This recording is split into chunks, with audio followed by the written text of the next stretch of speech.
के पैसे खा गए बीजेपी के चोर, रामलला को लूट लिया, ये है इनका दौर। हनुमान जी को आप नचा देंगे अपने कार्यक्रम में, फिर बताएंगे ये अंगद जी हैं। ये गाय को भी अलग अलग तरीके से बताते हैं। वो थे जो कहते थे अयोध्या यहां थी ही नहीं। ये वो थे जो कहते थे कि राम हुए ही नहीं। ये वो थे जो कहते थे कि राजा दशरथ के तो इतने कमरे थे, वो फला जगह हुए थे कि डिमा जगह। ये साबित करो। फेंको अपनी पूरी शक्ति के साथ। लोगों ने अयोध्या को अपमानित किया, जिन्होंने अयोध्या को कलंकित किया, जिन्होंने अयोध्या को लांछित किया, जिन्होंने अयोध्या को रक्त रंजित किया, वो कहें कि आज हम चिंतित हैं, तो श्वेता जी सबको समझ में आता है वो चिंतित नहीं, आनंदित हैं, क्योंकि उनका तो लक्ष्य इरेडिकेशन ऑफ सनातन धर्म है। या हाल की हिस्ट्री की बात है। चढ़ावे की कोई चोरी नहीं हुई है। चढ़ावा चोरी शब्द गलत है। ये फंस गया सीएम, इसे पार्टी की मीटिंग समझ के फंस गया। चढ़ावा गर्भगृह में चढ़ाया जाता है। चढ़ावा चोरी तब माना जाए जब आपने चढ़ाया और वहीं किसी ने हटा लिया। आप कहाँ थे ज्ञानी बाबा? ये बात ना किसी पुजारी ने उठाया ना किसी ने उठाया। यह जब जाकर गणना होनी शुरू हुई है तो यह गणना की त्रुटि हुई है, वहां पर गड़बड़ी हुई है। चढ़ावे में कोई गड़बड़ नहीं हुई। ये सब दोगलापन है। मैं तेरा दोगलापन उतारता हूं। भक्तों के पैसे खा गए बीजेपी के चोर, रामलला को लूट लिया, ये है इनका दौर। देखिए 4.5 पौने 5 मिनट बीजेपी के प्रवक्ता बोले। आपने उनसे बिल्कुल डायरेक्ट सवाल पूछा था। डायरेक्ट सवाल का जवाब देने के बजाय इधर उधर चले गए। मैं तो सवाल पूछती हूं, तू इधर उधर की बात मत कर, ये बता कि ये लूट कैसे हुई। उसका जवाब नहीं है। हम सब लोग राजनीति पे चर्चा ना करें। अयोध्या में क्या हुआ है? अयोध्या में श्री राम का मंदिर है। श्री राम के मंदिर में चंदा चोरी, चढ़ावा चोरी, लोगों ने जो अपने छोटे मोटे आभूषण भेंट किए, जिंदगी भर की कमाई भेंट की, वो चोरी हो गया। उसका कोई हिसाब किताब नहीं। 40 दिन में 70 चोरियां पकड़ी गई। अब आप बताइए पिछले 4-5 साल में कितनी चोरी हुई होगी?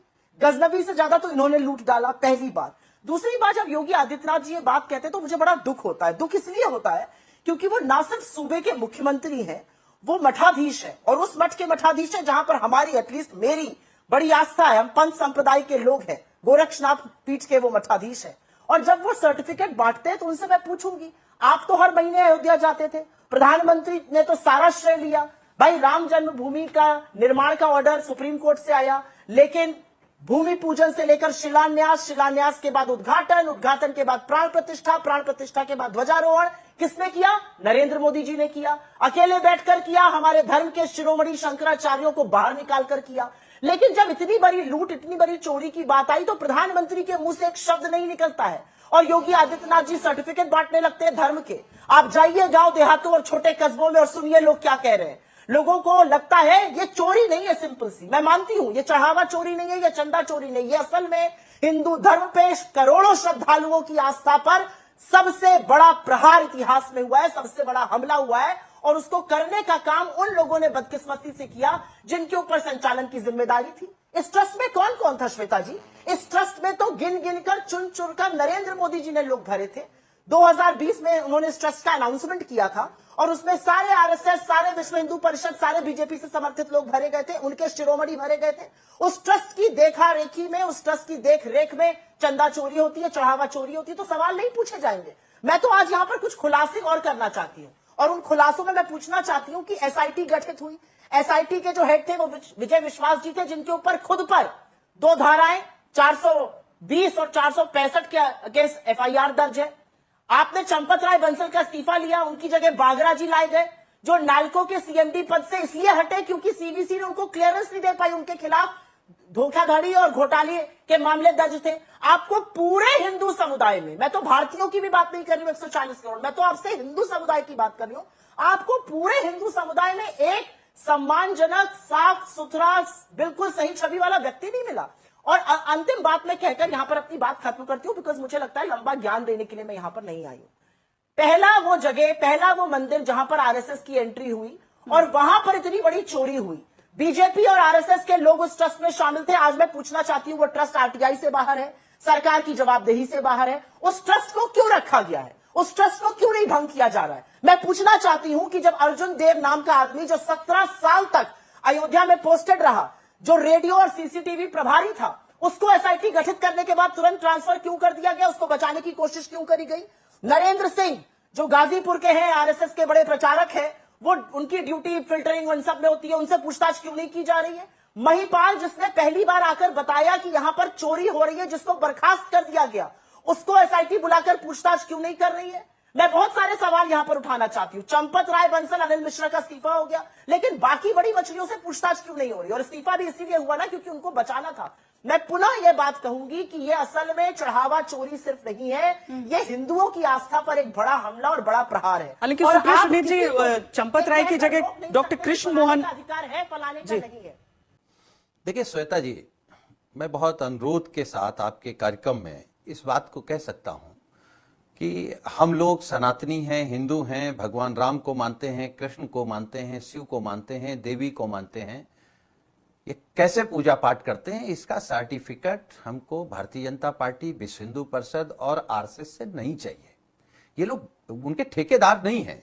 और मैं बड़ी जिम्मेदारी के साथ कह सकता हूं कि जब सर्वोच्च न्यायालय ने यह फैसला दिया कि भगवान राम का मंदिर बनेगा, तो सरकार ने सुनियोजित ढंग से उसी दिन नरेंद्र मोदी जी की सरकार ने, बीजेपी की सरकार ने यह तय कर लिया कि हमको भगवान राम के नाम पर लूट करनी है। उस ट्रस्ट में आरएसएस के लोग, विश्व हिंदू परिषद के लोग, भाजपा के लोग रख दिए जाते हैं। कोई शंकराचार्य नहीं, कोई महंत नहीं, कोई संत नहीं। जिन लोगों को भी रखा है उनको कोई अधिकार नहीं। आज उत्तर प्रदेश के माननीय मुख्यमंत्री जी, मैं तो नहीं समझ पाता हूं कि उस सुबह सुबह क्या खा पी लेते हैं कि दिन भर केवल झूठ बोलते हैं। अभी वो प्रचार कर रहे थे कि हनुमानगढ़ी में समाजवादी पार्टी ने नमाज पढ़ा दी। हनुमानगढ़ी में महंत ज्ञानदास जी के द्वारा वो आयोजन किया गया था। और अब तो इनके नेता, अभी मैं सुन रहा था, इनके नेता ब्रजभूषण शरण सिंह ने भी कहा है और इनको जाके देख के आना चाहिए। खुद योगी जी जाएं, सुधांशु जी जाएं। हनुमानगढ़ी एक मुस्लिम ने बनवाई थी। दरअसल ये देश जो गंगा जमुना संस्कृति का है, हिंदू मुस्लिम सिख ईसाई के भाईचारे का है, इस देश के खिलाफ बीजेपी आज से है। ये नैतिकता की बात करते हैं कि हम धर्म की बात नहीं कर सकते। तो अगर हम धर्म की बात नहीं कर सकते तो आप राष्ट्र की बात कैसे कर सकते हैं? आपके तो पुरखे आजादी के खिलाफ थे, इसी राष्ट्र के खिलाफ थे। आप संविधान की बात कैसे कर सकते हैं? आपके पुरखे तो संविधान चाहते नहीं थे। आपके पुरखे तो तिरंगा नहीं चाहते थे। आपके पुरखे तो पिछड़े और दलितों को आरक्षण देना नहीं चाहते थे। आप नैतिकता की बात करेंगे, आप इस तरीके की बात करेंगे। उत्तर प्रदेश के मुख्यमंत्री जी कहेंगे गुंडागर्दी। आप तय कर लीजिए, मानिए अखिलेश यादव जी एक तरफ हमारे नेता और एक तरफ उत्तर प्रदेश के मुख्यमंत्री जी, किस पर है दंगे के मुकदमे, किस पर थे? गुंडाई के मुकदमे किस पर थे? आपराधिक मुकदमे किस पर थे? आप मुख्यमंत्री बन गए, खुद मुकदमे वापस ले लिए, आप ही जज हो गए, आप ही हाई कोर्ट, आप ही सुप्रीम कोर्ट हो गए, और आप कहेंगे कि गुंडाई। समाजवादी पार्टी ने जो उत्तर प्रदेश में विकास की लकीर खींची है वो योगी जी आप छू नहीं पाएंगे। ये सुधांशु जी, हनुमान जी को आप नचा देंगे अपने कार्यक्रम में, फिर बताएंगे ये अंगद जी हैं। ये गाय को भी अलग अलग तरीके से बताते हैं। ये अद्भुत हिंदू हैं। मछली खाने को कभी अच्छा बता देंगे, कभी गाय को कुछ बता देंगे, कभी हनुमान जी को नचाने के बाद उनको अंगद बता देंगे, भगवान राम का मंदिर लूट लेंगे और दूसरे से कहेंगे कि आप लूट पर बात करने की आपकी नैतिकता नहीं है।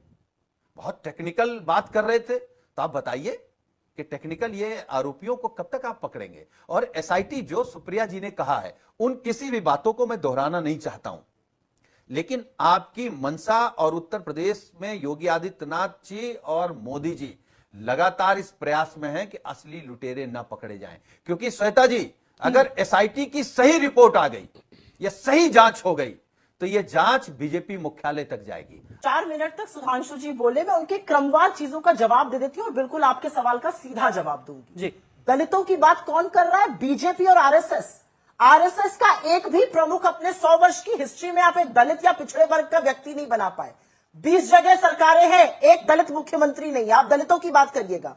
शिलान्यास हुआ, इस देश के राष्ट्रपति तब दलित थे, उनको नहीं बुलाया गया। उद्घाटन हुआ, आदिवासी समाज की महिला, हमारे देश की उच्चतम फर्स्ट सिटीजन राष्ट्रपति हैं, उनको नहीं बुलाया गया। आप बात करेंगे दलितों, पिछड़ों और आदिवासियों की, शर्म कीजिए कुछ। उस एंगल पर मत जाइए, उस एंगल पर औंधे मुंह गिर पड़िएगा। जिस दिन आरएसएस सरसंचालक दलित बनेगा उस दिन बात करिएगा। ये पहली चीज। दूसरी चीज मैं बोलना चाहती हूं, मंदिरों की खंडित करने की बात आप करिएगा। 300 से 350 मंदिर काशी विश्वनाथ के तोड़ दिए गए, खंडित कर दिए गए। वहां पर कॉरिडोर बनाने के चक्कर में अभी भी अहिल्याबाई का मंदिर तोड़ा गया। आज भी देखा गया कैसे मंदिर की गुंबद टूट के गिरी। और ये बात करेंगे मंदिर तोड़ने की, आपको कॉरिडोर बनाना इसलिए आप प्राचीन सभ्यताओं और हमारे मंदिरों को तोड़ रहे हैं। वहां पर कितना विरोध था, आपको अंदाजा है इस बात का, लोगों ने क्या कहा। खैर छोड़िए उस बात को, तभी 7-7 राउंड मोदी जी हारे थे।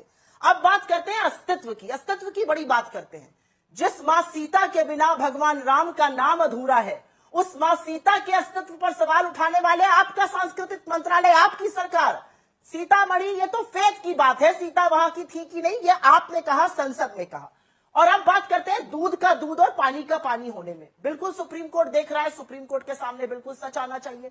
सच कैसे आएगा? जब एसआईटी सही लोगों से पूछताछ करेगी। मैं पूछना चाहती हूं, ये टिन्नू पिन्नू कोई कौशल मिश्रा ने मिलकर इतनी बड़ी चोरी कर ली, वो जो 7-8 प्यादे गिरफ्तार हुए हैं। आप गोपाल राव के नाम के एक आदमी को जानते हैं? वो आरएसएस के प्रचारक है कर्नाटक से। उन्होंने ऐसी जमीन की खरीद फरोख्त करी कि संदीप पाटिल एक आरटीआई के एक्टिविस्ट है, उन्होंने पूरा निकाला कि कैसे गोपाल राव और उनके साथियों ने जमीन की खरीद कर एम्पायर बनाई। आप बात करना चाहते हैं दूध का दूध और पानी के पानी की। अर्जुन देव का 17 साल बाद ट्रांसफर क्यों किया, उससे पूछताछ क्यों नहीं गई? नरेंद्र सिंह जो आरएसएस के प्रचारक और वहां पर फिल्टर करते ऑडियंस को, उनकी पूछताछ क्यों नहीं की जा रही है? के तिवारी का नाम सामने क्यों नहीं आ रहा है? असलियत यह है कि जब सही लोगों से पूछताछ ही नहीं होगी, जब बड़े मगरमच्छों और मछलियों को छोड़ दिया जाएगा, दूध और पानी का पानी होगा।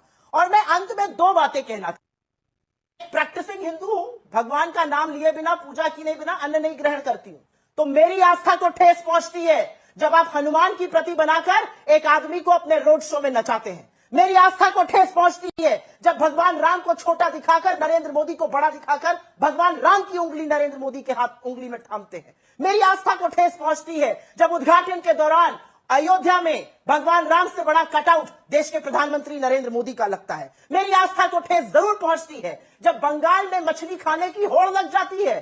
कैमरे पर चाहे वो अनुराग ठाकुर हो, चाहे वो मनोज तिवारी हो, चाहे वो हेमंत बिस्व शर्मा हो, बीजेपी का कौन नेता जो कैमरे पर मछली खाने के लिए उतावला नहीं था। और इलेक्शन के बाद बच्चों की प्लेट से अंडा गायब कर देते हैं। ये असलियत है इनकी। अरे अभी 57 करोड़ की चोरी इन्होंने राजस्थान में करी, मरी हुई गायों के ऊपर वहां पर उनका घोटाला कर।